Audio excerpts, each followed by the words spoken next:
வணக்கம். தமிழாளி தொலைக்காட்சி செய்திகள் வாசிப்பவர் கமலா ஜெகதீஸ்வரன். முதலில் தலைப்புச் செய்திகள். இலங்கையில் இருந்து சிறப்பு விமானத்தில் நூற்றுக்கணக்கானோர் நாடு கடத்தல்.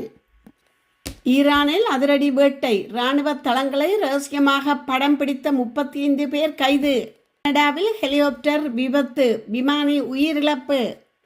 ஈரானில் தொடரும் டிஜிட்டல் இருள், 2வது மாதமாக இணையத்தடை நீடிப்பு. தவறான திசையில் சென்ற வாகனம், $24,000 போதைப்பொருள் மீட்பு. அமெரிக்கா இஸ்ரேல் தளபதிகளுக்கு ஈரானின் எச்சரிக்கையால் காத்திருக்கும் ஆபத்து. கனடாவிற்குள் பிரவேசிக்க அனுமதி மறுக்கப்பட்ட ஐரோப்பிய பாராளுமன்ற உறுப்பினர். எரிபொருள் விலையில் ஏற்பட்ட சடுதியான உயர்வு, இந்தியாவை பின்பற்றுமாறு அனுரா தரப்புக்கு அறிவுரை. சீனா அமெரிக்கா இடையே மோதல் உச்சம், ஹாங்காங் விவகாரத்தில் சீனா காட்டம். கனடாவில் தபால் மூலம் போதைப்பொருள் கடத்தியவர் கைது. இனி தொடர்கிறது விரிவான செய்திகள். நாட்டில் சட்டவிரோதமாக தங்கியிருந்த 125 சீன நாட்டினர் இன்று காலை சீனாவுக்கு நாடு கடத்தப்பட்டனர். சுற்றுலா விசாக்களில் நாட்டுக்கு வருகை தந்து இணைய வழியில் நிதி மோசடியில் ஈடுபட்ட குற்றச்சாட்டில் குடிவரவு மற்றும் குடியகழ்வு துறையினரால் கைது செய்யப்பட்டு தடுத்து வைக்கப்பட்டிருந்த நிலையில் 125 சீன நாட்டினர் நாடு கடத்தப்பட்டனர். அவர்களில் 6 பேர் சீன பெண்கள் அடங்குவதாகவும் தெரிவிக்கப்பட்டுள்ளது. குடிவரவு மற்றும் குடியகழ்வு திணைக்களத்தின் புலனாய்வு பிரிவைச் சேர்ந்த அதிகாரிகள் குழுவினரால் நேற்று அவர்கள் கைது செய்யப்பட்டனர். இதன் பின்னர் குடிவரவு மற்றும் குடியகழ்வு திணைக்களத்தின் தலைமைய கட்டுப்பாட்டாளரின் உத்தரவின் பேரில் அவர்கள் நாட்டிலிருந்து நாடு கடத்தப்படும் வரை வெளிசர தடுப்பு மையத்தில் தடுத்து வைக்கப்பட்டனர். இலங்கையில் உள்ள சீன தூதரகம் மூலம் இது குறித்து நாட்டுக்கு தகவல் தெரிவிக்கப்பட்டதைத் தொடர்ந்து அந்த குழுவினரை அழைத்து செல்வதற்காக கட்டுநாயக்கா விமான நிலையத்திற்கு ஒரு சிறப்பு விமானம் அனுப்பப்பட்டது. அதே விமானத்தில் அந்நாட்டைச் சேர்ந்த மருத்துவர்கள் குழுவும் குடிவரவு மற்றும் குடி அகழ்வு திணைக்கள அதிகாரிகள் குழுவும் கட்டுநாயக்கா விமான நிலையத்துக்கு வந்தடைந்ததாக தெரிவிக்கப்படுகின்றது. ஈரானின் இராணுவ தளங்களை ரகசியமாக புகைப்படம் பிடித்தமை மற்றும் தவறான தகவல்களை பரப்பியமை போன்ற குற்றச்சாட்டுகளின் கீழ் அந்நாட்டின் லோரஸ்தான் மாகாணத்தில் 35 பேர் கைது செய்யப்பட்டுள்ளனர். ஈரானின் தஸ்னிம் செய்தி நிறுவனத்தை மேற்கோள் காட்டி அல் ஜசீரா இந்த தகவலை வெளியிட்டுள்ளது. கைது செய்யப்பட்டவர்களில் 16 பேர் மீது மிக பாரிய குற்றச்சாட்டுகள் சுமத்தப்பட்டுள்ளன. ஈரானின் ரகசிய அரசு தளங்கள் மற்றும் இராணுவ முகாம்களை சட்டவிரோதமாக படம் பிடித்தமை, ஈரானுக்கு எதிராக செயல்படும் விரோத வெளிநாட்டு ஊடக வலையமைப்புகளுடன் இணைந்து ரகசிய தகவல்களை பகிர்ந்து கொண்டமை, ஏனைய 19 நபர்களும் சமூக வலைத்தளங்கள் மற்றும் இதர ஊடகங்கள் வாயிலாக அரசாங்கத்துக்கு எதிரான தவறான தகவல்களை பரப்பிய குற்றச்சாட்டின் கீழ் கைது செய்யப்பட்டுள்ளதாக அந்த அறிக்கையில் குறிப்பிடப்பட்டுள்ளது.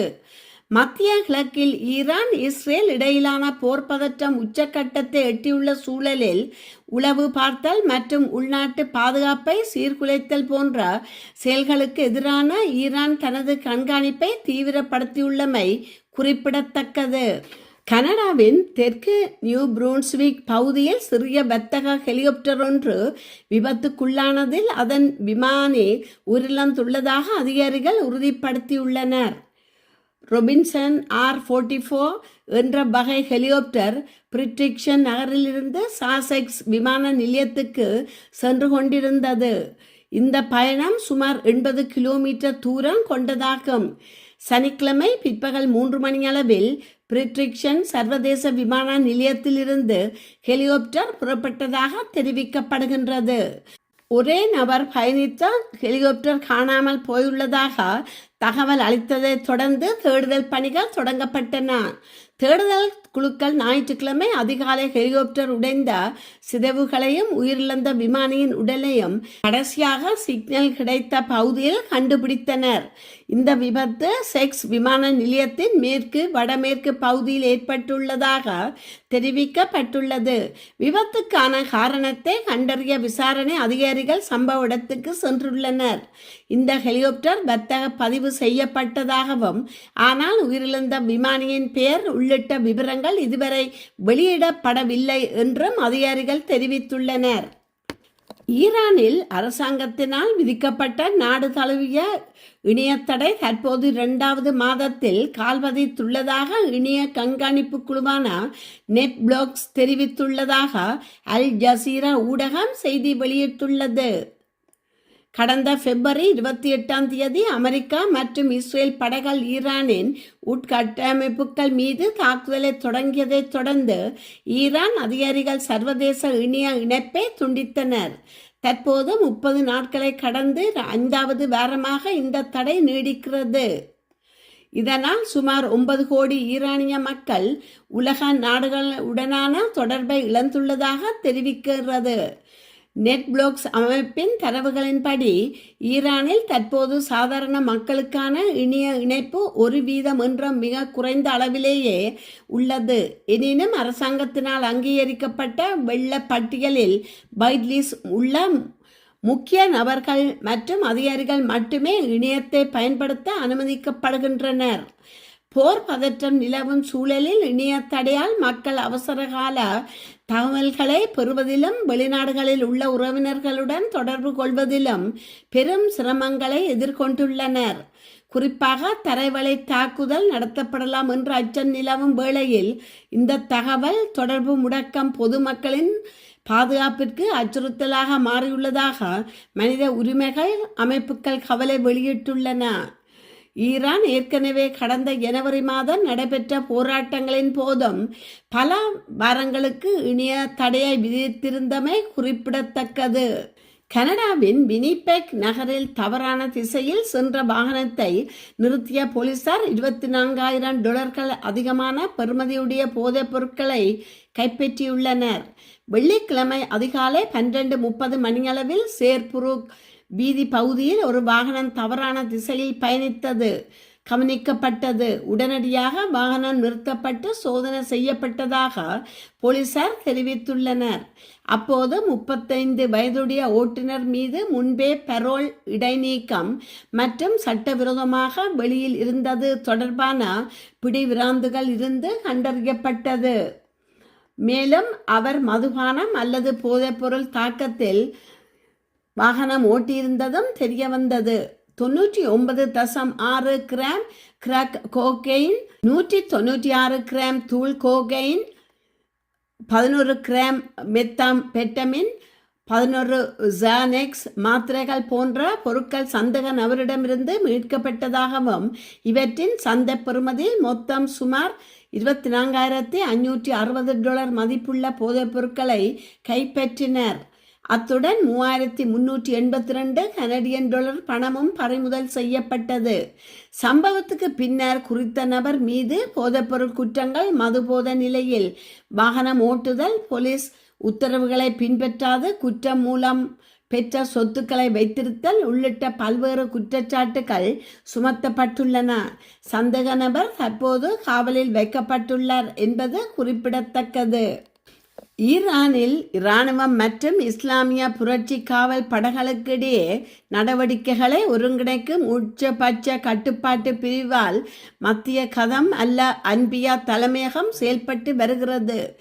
இந்நிலையில் அதன் செய்தி தொடர்பாளர் வெளியிட்டு உள்ள செய்தியில், மோதல் அதிகரித்து வரும் சூழலில் அமெரிக்கா மற்றும் இஸ்ரேல் எதிரிகளின் தளபதிகள் அதிகாரிகள் வீடுகளை தாக்குவோம் என எச்சரித்துள்ளார்.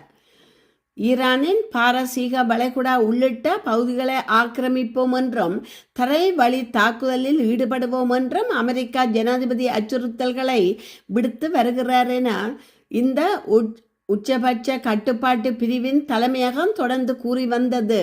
இதனைத் தொடர்ந்து இந்த அறிக்கை வெளியாகி உள்ளது. ஈரான் நாட்டை அமெரிக்காவும் இஸ்ரேலும் கூட்டாக இணைந்து வான் வழியாக கடந்த பிப்ரவரி மாதம் கடுமையாக தாக்கின.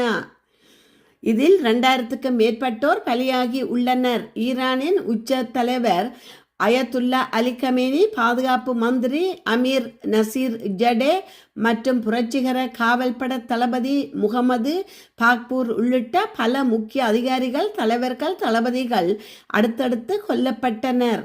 இதனால் மத்திய கிழக்கு பகுதியில் கடும் பதற்ற நிலை காணப்படுகிறது. ஈரானுக்கு எதிராக அமெரிக்காவும் இஸ்ரேலும் நடத்தி வரும் தாக்குதலுக்கு ஈரானும் பதிலடி கொடுத்து வருகிறது. இதனால் உலக அளவில் பொருளாதார பாதிப்புகளும் ஏற்பட்டு வருகின்றன.